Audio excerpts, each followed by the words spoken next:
She gave me that same smug little smirk she'd worn my whole life, sharp, polished. Certain she stood a few steps above me. "What's a poor welder's wife doing here?" she murmured, raising her champagne glass like she was toasting my embarrassment. But her words weren't what cut through the music. It was the sound of her husband choking on his breath the second he spotted me. His face went ghost white. His hand shook around the crystal glass, and for the first time in years, I felt something warm and powerful bloom inside me, justice. Because the truth about my husband was the one secret Elias never wanted dragged into the light. Not in front of her. Not in front of this room. Not in front of anyone who thought money made them untouchable. I used to envy my sister her silk-lined life, her effortless charm, the way she earned her parents' approval with a single smile. I had love. She had status. And in my family, status always won. When I married Daniel, my quiet, grease-stained welder with rough hands and the softest heart, they cut me off. Like I was a stain on their perfect white world. "You're throwing your life away," my mother hissed. My father didn't say a word. Just shut the door. I thought the hurt would fade. But pain doesn't fade. It hides, it waits, and eventually, someone digs it back up. For me, that someone was my sister. It started small. Odd phone calls Daniel took outside. Messages he deleted too fast. Late nights explained with half-hearted shrugs. I told myself it was nothing, that I was tired, that marriage had its ups and downs. Then I found the email. One line, one truth. Enough to break everything open. Transfer confirmed. No paper trail. My stomach dropped. The sender was my sister's husband.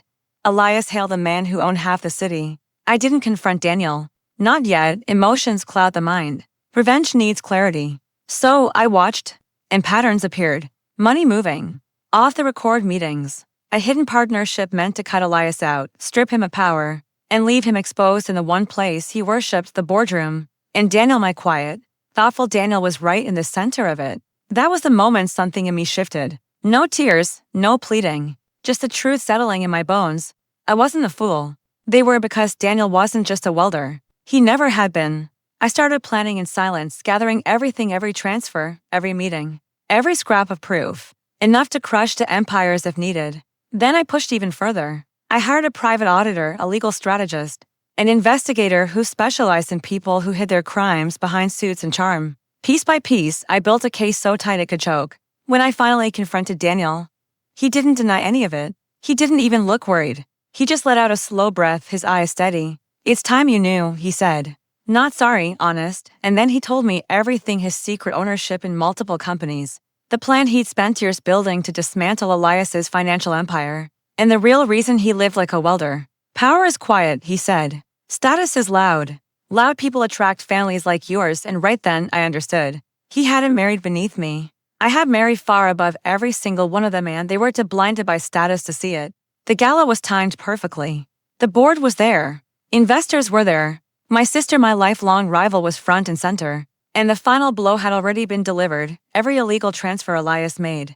Every offshore account he tried to hide. Every shady deal he thought would stay buried, all laid out in a clean, brutal report handed to the board moments before we arrived. So when Elias looked at me, looked at the sister he mocked, the sister he helped exile, standing beside the man who orchestrated his downfall, he knew. And the fear in his eyes tasted sweeter than any champagne in the room.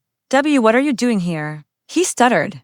I stepped in close, my voice low enough for only him. "Cleaning up your mess." My sister's smirk vanished when she saw his face. She turned toward him, confused, while he backed away like I had a blade to his throat.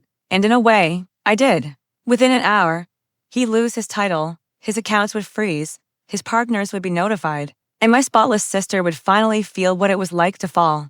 As the music swelled and whispers rippled across the room, I walked past her without a backward glance. I wasn't the poor welder's wife. I was a woman they never should have underestimated. Daniel laced his fingers through mine, warm, steady, a quiet king in a world blinded by crowns.